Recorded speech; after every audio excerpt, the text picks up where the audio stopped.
Good morning, good afternoon, good evening, wherever you are in the world. This is episode 46 of Making the Man, and a bit of a different episode today. Instead of coming back from the gym, I've just finished work, and I'm now heading home because today is going to be a rest day. And yeah, so the plan is go home, have a shower, get changed, and just eat, relax, recover, and get a nice restful night of sleep tonight. Luckily, I've been very fortunate in the sense that I have been able to fall asleep quite early these last few days, so hopefully on a day like today, where I am simply not working out, not running, just resting my body, I'm able to get a good night's sleep and things of that nature, get a nice meal in, good recovery, and let my body build back stronger for tomorrow, for my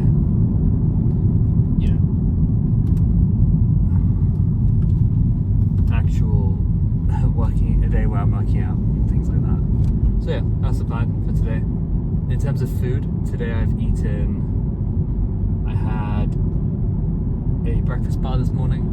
I had my meal, which was 200 grams of rice, 500 grams of beef mince, and a large handful of mixed veg.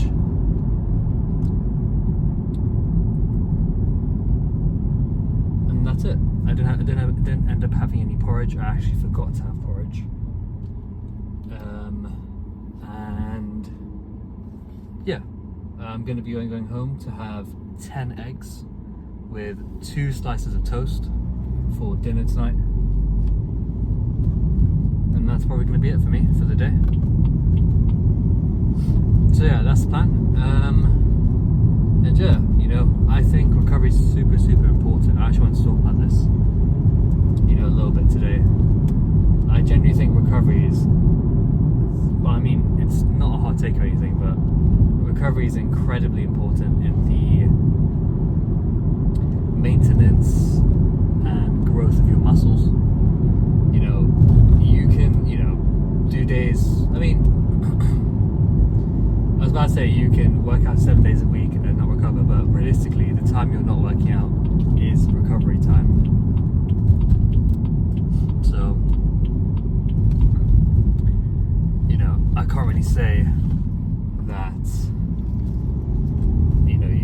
you can't work out 7 days a week and not recover, because I actually went through a period of time where I was working out every single day and my body was able to recover at a healthy rate, because in the time I wasn't working out in the day, I prioritized my sleep, my nutrition, and also my active recovery, in the sense of walking, stretching, things of that nature. And yeah, just it's something I've come to learn, because I never used to prioritize and take care of my body when it came to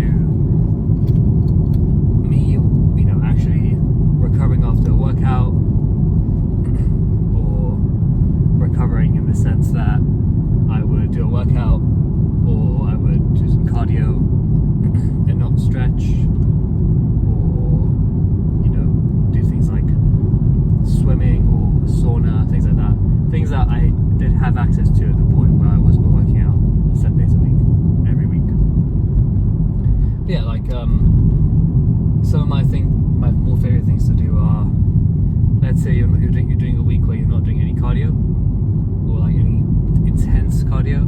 Maybe doing some sort of lighter cardio may actually benefit you, moving some blood around your body, because obviously you want blood to get into those areas where you've stretched, you've torn muscle fibers, and you want to get fresh blood to those areas. And some really good examples are obviously sauna, cold ice baths, so hot and cold therapy.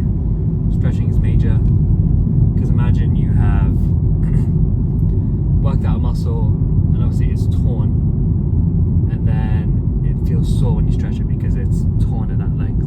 You actually stretching it out, it's actually lengthening that muscle and allowing it to grow back stronger. And yeah, it's super important to stretch out, especially when you have really bad pains and you can't like fully stretch out your arm because of the DOMs in your arm. Perhaps. What are you doing? Sometimes I do hate people who don't know where they're driving. They think it's their right of way.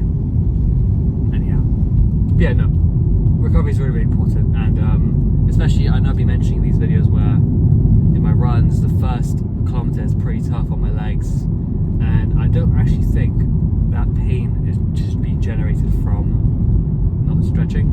I think it's actual micro tears in my muscles, or sort of very small. It's a small area on my shin, and it's not on the left side of my shin where I have the longer muscle down my shin. It's on the right. It's on the right hand side from where I'm looking down, like just below my calf, that area, but not behind my leg, to the right of my leg. I'm gonna do some more research into it and see the actual cause of that pain. I think it's from where my foot placement is and the first part of my leg that comes into contact with the ground, because I step like this, so the outside of my foot lands first. I think because of that it's causing some sort of tension on my calf area. So yeah, it's something I'm gonna try and look out for a bit more and try and manage, so I don't, cause any lasting damage on my legs, because that would suck pretty bad if it was a lifelong thing I had to deal with. Does anyone want to let me go? There we go. So yeah, that's what I'm going to look into. If any of you know that region and what might cause pain in that region, please share your thoughts with me. It'd be much appreciated. It's something that's I've dealt with for the last maybe 2 years. And it initially started off on my shin, and on my shin bone I have a sort of like bump on the bone, but the bump doesn't hurt, it's the muscle next to the bump that hurts.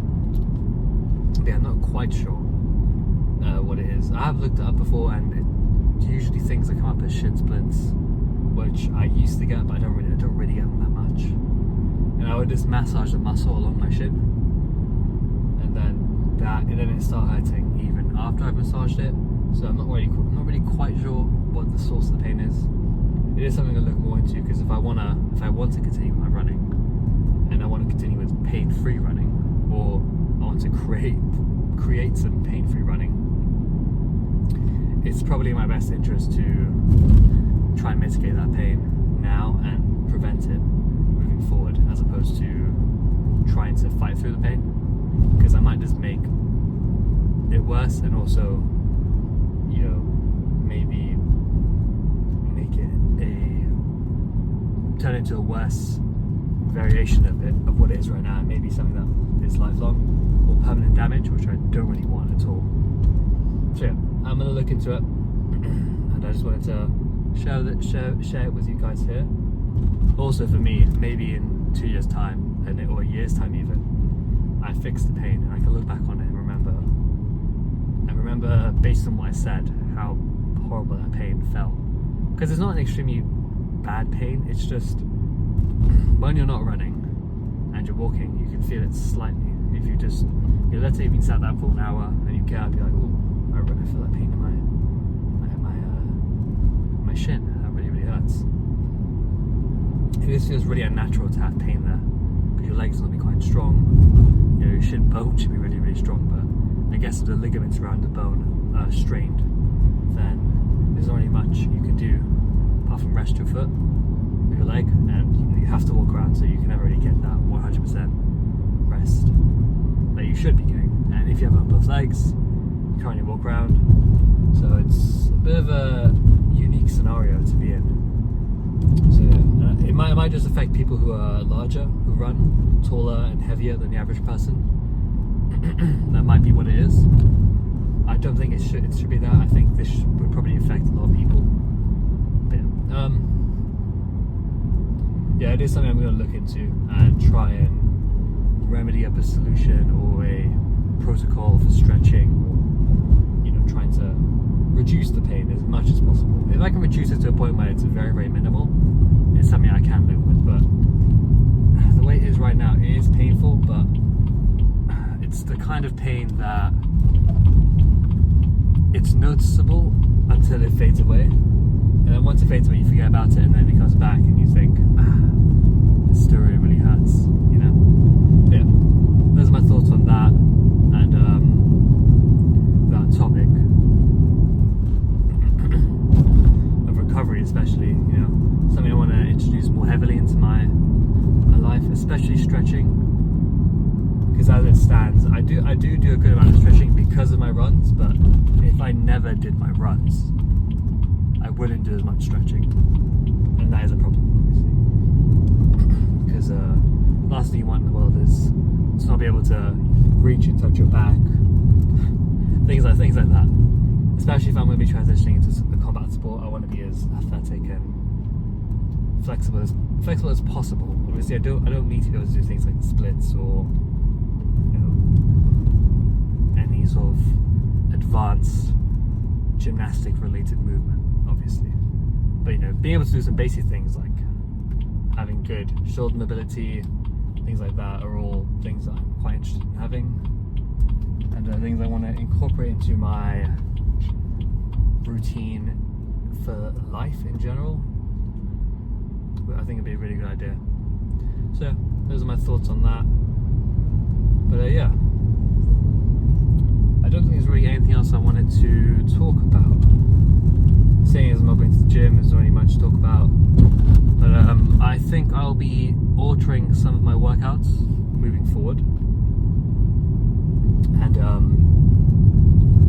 I think that I'm going to try and transition back to doing very basic compound lifts and things of that nature, such as squats and more rudimentary workouts, or more like classic workouts, I should say.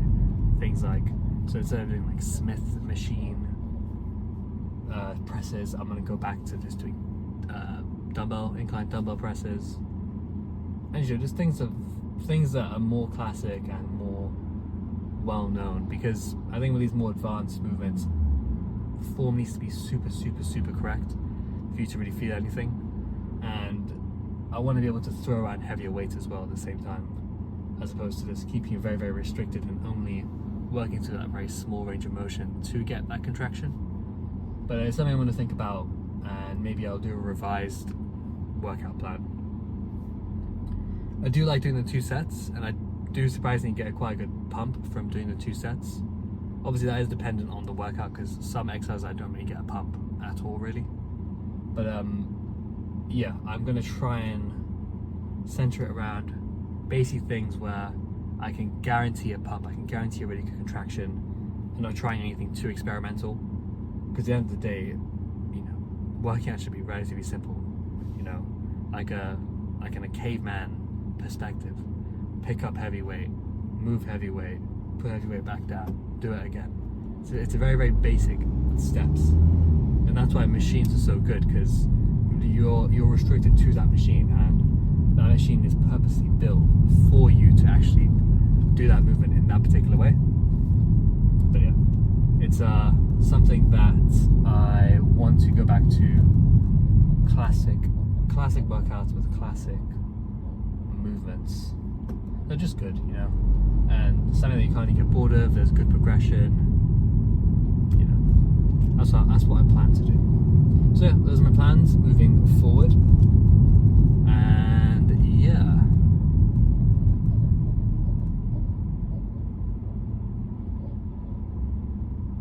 yeah, I think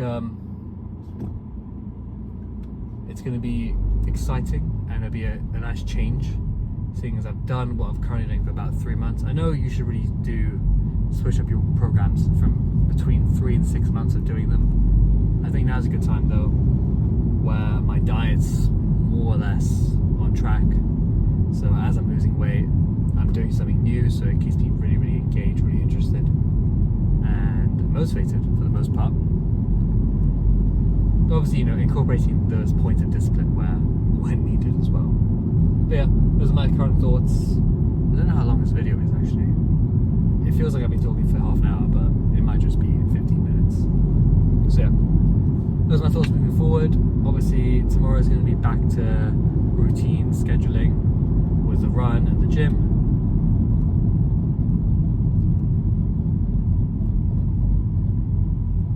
So yeah, that's the plan. See, there's a red light now. I can stop and end the video. Thank you guys for watching. I really appreciate it. I hope you have an amazing morning, afternoon, or evening wherever you are in the world. And I will catch you on the next video. Peace.